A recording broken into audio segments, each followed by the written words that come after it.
திருவள்ளூர் மாவட்டம் கும்மிடிப்பூண்டி அருகே சிறுமியை கடத்தி பாலியல் வன்கொடுமைக்கு ஆளாக்கப்பட்ட சம்பவத்தில் மேற்கு வங்கத்தைச் சேர்ந்த இளைஞரிடம் விடிய விடிய விசாரணை நடைபெற்றிருக்கிறது. மேலும் விவரங்களை செய்தியாளர் பாஸ்கர் வழங்க கேட்கலாம்.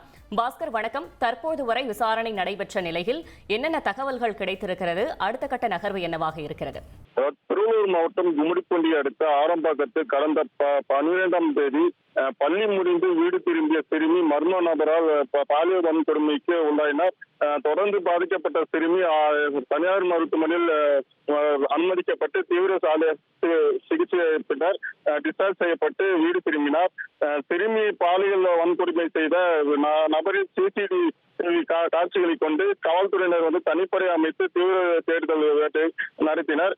குற்றவாளியின் சிசிடிவி காட்சி புகைப்படங்களை வெளியிட்ட காவல்துறை குற்றவாளி குறித்த தகவல் தெரிந்தால் காவல்துறைக்கு தகவல் அளிக்குமாறு தொலைபேசி எண் விவரங்களை தமிழ், ஆங்கிலம், தெலுங்கு, ஹிந்தி என 4 மொழிகளில் போஸ்டராக அச்சிட்டு தேடினர்.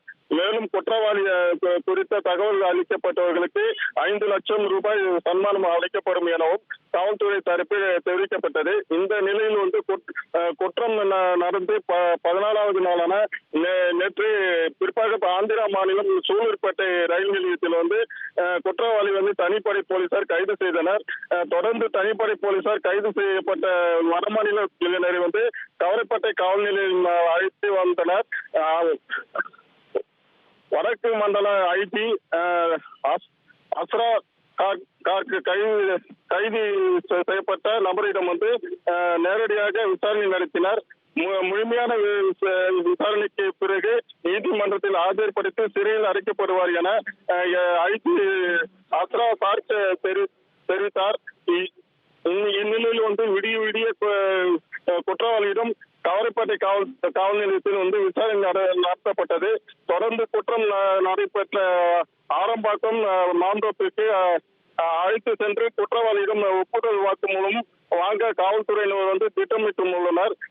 இதன் பின்னர் இன்று பிற்பகல் வாக்கில் குற்றவாளி நீதிமன்றத்தில் ஆஜர்படுத்தப்படுவார் என காவல்துறை தரப்பில் தெரிவிக்கப்பட்டுள்ளது.